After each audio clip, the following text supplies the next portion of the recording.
The gallery has always been nicely hung, but putting the sequence of work as they have done, grouping bogs, grouping poppies, it enhances because each picture feeds off another picture. This group of paintings are all basically from the garden in Connemara, which is this one here, with these old rocks which we brought in from the sea.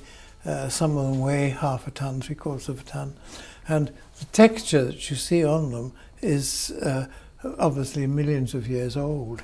The contrast with the fragility of the poppies and other flowers, it's that contrast that excites me and which gives me a mood which I try to follow through. Here's another one which is also of the same garden. Different groups of flowers, of course, they have to come renewed every year.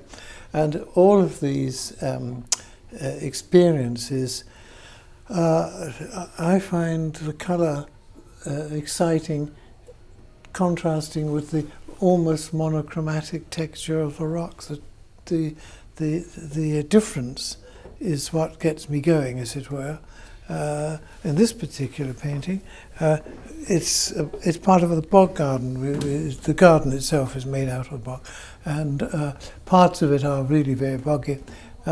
So the poppies, which are intermingled with the actual natural irises, the indigenous flowers, that contrast of colour, because I don't have any rocks, you notice that the background texture, which is pointillist, if you like, that gives me again another contrast against the smooth, velvety surface of the transparent flower. You can't really have a lot of colour and a lot of detail. The narrative detail of the academic school, where I was developed originally and taught in the college, that doesn't appeal to me these days. To get the maximum mood, excitement, or sometimes sadness, really. The bog can be a very remote and sad place at times, but the joyful expression of colour with the poppies, the background rocks, the millennia that's the texture has been developed over many, many thousands of years. That contrast I see always in so much of the other pictures I do, which are beach scenes and so on. And my last picture in this little group, it's a painting of Ballywater, nostalgic perhaps, where we at one time used to have a house. It relates to an artist who I knew briefly at college, Paul Nash, Flight of the Magnolia. And this very nostalgic work, it has a feeling of movement. And some of that movement is the fact, of course, that there are no stalks on the individual flowers, and you don't need them. I had a gentleman recently who was looking at the picture and he hadn't realised that there were no stalks there. He assumed they were there, but they weren't. When I got to the stage of the top group of poppies, I thought they were a bit on the static side because I wanted the movement, I wanted the floating effect, that element which I saw in Paul Nash when I was a student. Again, that element of infinity. The flowers are there for 2 or 3 days and they're gone, but you know they're going to come back. And again, that's all part of the concept, the imagination, as I say, it comes back to mood, doesn't it? Okay, we finished with the Ballywater Dreaming, which was the garden, and we're here looking at another painting in Northern Ireland, probably around about the early 60s, and it has some elements which are similar. The rocks, of course, the stone wall here, and the buildings, although this wouldn't be bogland, this would be field patterns. And so even in those early days, in the early 60s, there was an element whereby the texture, although not as important or as extreme as in the the ones I have with the poppies, the more recent ones in Ballon Boy, that element is obviously still the back of my mind when I was doing this initially, though I did use buildings a lot. Next door to that, of course, we have another painting which is really 40 years difference between the two paintings. This one was painted in Northern Ireland, whereas this one, again rocks and so on, this is the bog in Connemara. Slightly more abstract, but again much the same feeling. If we're looking at two together, if you see them one after the other, or side by side as in this case, it's amazing how little difference there is in those years, 40 years difference between them. And I'd never thought of putting them together. I've only recently been aware of that. You could call it a style. Some people think there's a big difference, but I personally can recognize elements repeating over a period of some 40 or 50 years. They might vary slightly, some more colourful, some more textural, but those elements are a constant factor in all my painting. This moonlight painting is it's one of the bog, actually. It's the area that was dug out by people firing all the dynamos for Marconi Station in 1900, 1903, so on. And this enormous big area was then filled up with water and eventually water lilies. And that's a source of very much of my pictures in the last 20, 30 years. And moonlight always fascinated me. You can see so much colour in moonlight. One assumes that it's all black and white. It's not. And you see these little bits of texture, really, and that's been achieved here by the use of gold leaf and silver leaf mixed in with the paint, so that elements of the painting reflect from the metal, and other elements absorbed the light, which of course is pigment, which absorbs colour. So the background, which of course is bogland as it fades into the water, is mostly grass with some local plant life with it, but it makes little sort of islands on the edge of the lake, and you can, if it's not too difficult, you can walk out onto that. So you're almost in the lake where the painting was taken from. So you've got bog around you, you've got water behind you, and you've got the vast expanse leading over to rocks and mountains eventually in the distance. And that's been a feature in quite a few pictures over the last 30 years or so.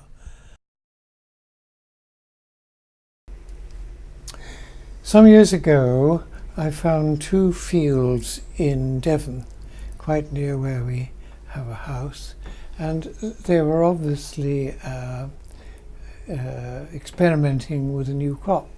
And of course, sunflowers was a mass of exciting shapes and colours which tempted me to plough around in the middle. And I did a lot at the time, and they were shown around the place. Anyway, this is the only sunflower left of everything, so there must be something wrong with it, but I haven't spotted it yet. It's something which it's perhaps a little bit more formal, because you see there's a certain amount of shape here and form that I don't normally go for. I'd be more abstract with my Connemara pictures, and whilst there's a bit of drawing and shape about the foliage, if this was a Connemara scene, I'd be much more brutal and more abstract. And so I suppose in a way this is a retrograde step. I haven't seen any sunflowers, so I've not been tempted to anymore. But I think I'll stick to my poppies for the moment. Here's an early poppy picture. It would have been Ballywalter, that's the Irish Sea, which was adjacent to the garden in the house in Northern Ireland. And I probably had just come back from Lanzarote at the time. I was doing a number of commercial jobs, and in those days I'd retired from the college, and I would do jobs anywhere that I got a few bob, you know. And I've been out in Africa doing some work, academic, traditional work for a film lot out there. And I went to Lanzarote, and I was amazed at the millions of poppies and what a wonderful colour impact they had on me. So I started to use them in a slightly bolder way, not quite so traditional. As you can see, this is really slightly overblown, and again the pattern of the sea coming in behind, and the mood of the obviously there's a strong wind and probably a bit of a tide, and that particular coast in Northern Ireland, County Down, no matter how much the sun shone, there was always a wind, and it was a little bit on the sharp side. So that sort of breezy quality, there's a sort of breezy feeling about it. And it's rather simple, and I'm going to move from that 1960s yet again, right up until the late 90s and the 2000s. And this is again the beach, and it's still the coast, but I'm using rock forms, which again, texture. I can't get away from texture. I mean, I need texture always somewhere with the colour. Maybe the colour is a little less intense because the texture is more important. And some of the rock forms have sometimes you can see a sort of head shape. You can see, you know, when you're looking at a fire and you see the embers, and sometimes you see all sorts of things in the fire, people, places, and so on. If you look at this, you can perhaps imagine a seal and a giggle. You could imagine a semi-animalistic form. But the colour and the texture more or less balance out, and usually I put the colour first and the texture second. And finally, a very, very recent painting, and here is back again using the gold, because some of these areas are gold, which will change as the light changes. And here's the water lilies, but the water lilies are used in a less atmospheric way, which we discussed earlier with the very large panorama water lilies, where there is space, so you get a sense of distance. This is not the case. This is where you're right on top of a water lily and the pads, and you're looking down, and whilst you're looking across at a lake, you might get in the distance the water, but you don't get, and you get a certain amount of reflection of the sky. When you're looking down, everything's black, everything is dark brown, because you're looking down into years, maybe 100 years of dead plant forms that have died as they go back and disappear. New ones come the next year, and so on. So there it is. You can think of all sorts of philosophical concepts, but it's just a straightforward sketch. When I was very young, I was useless at school and academics, but I was very much into athletics and rugby and boxing, and I always liked to come from behind. I never lead in miles and cross country, and even when in recent years I've been doing cross country with a horse, it would be just the same. I'd never be in the front, but I would always be very often got in the front, but not from the beginning. And I would always try to keep something up my sleeve, shall we say. But you're quite right. I do deliberately sometimes make things a little bit ambiguous. I try to express everything through colour. Form, depth, tone, if you like, all through colour. Well, quite stupid really, but there it was. I do. We've got a group of what I would call fun pictures here. Basically they are sweet peas. As you can see, there's no real narrative detail of individual flowers or florets, but the blocks of colour they are suggestive of a flower group, and some of them have very little in the background at all, and some just absolutely plain, and that offsets the colour. One of my clients, who's a dealer, and he bought one which he has at the top of his stairs. He says that every time he walks up those stairs he has to smile. I don't know whether it was just because the colour lifts his spirits, or whether he thinks they're just so cheeky that he has a smile all the time. We've got the broken surface of the water here with a linear pattern indicating a certain amount of texture, not as perhaps obvious as the rock forms and the boulders, but the element is still in the background. Colour is perhaps more dominant. To a degree, of course, a little more detail, because those are obviously lilies. And you might think perhaps a touch of the Monets here, as we had a oblique reference to Paul Nash in the other painting, which we finished with Palo Alto.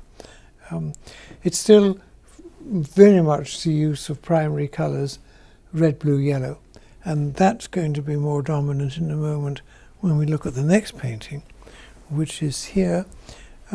Same area, it's the same piece of bogland with the lake formed by the turf cut out for the Marconi station. And looking across this lake, you find the old rocks of the bog becoming again a source of texture for me. The pattern is important, the negative, positive shapes, all of which for me is exciting. I don't need to have a lot of narrative detail. I don't need the photographic element, which you might see in a more academic painting. Perhaps this one down here is a little more academic, and as a result of that you can see the form much more carefully described. I would be less excited by this concept than I would be by the painting above it, which is very much more, you might say, in your face. The colour is more dominant, texture is more dominant, and it's called Shards of Heaven because the little bits of broken colour here rather look like glass, the way the light reflects the sky in the waterlogged bits of the bogland. And of course that's a beautiful foil for the bog texture, which is this brown black. It looks very dirty from a distance, but if you look into it with the fauna that's there, you get these lovely little broken bits of colour texture, which you can see here very clearly. And that's a source of pleasure to me. It's rather more important to me to have this in my more recent work than perhaps the earlier painting, where the texture is controlled by the form. Here the detail is less important and the form disappears in blocks of colour and texture. A slightly different way of looking at things. Finally, we come to the picture which has quite a bit of gold leaf, and you can see the way the light from the window at the moment is just catching the side of the gold, and that's reflecting the light, whereas the pigment, the paint, is absorbing it. And so you get, during the course of the day, a client at one time said to me, he's a collector who's had my work for a number of years, and he said that the picture changes. He's got several paintings in the one canvas because, of course, of the day, when the light goes, the colour changes tremendously with the amount of texture from the silver and the gold that comes.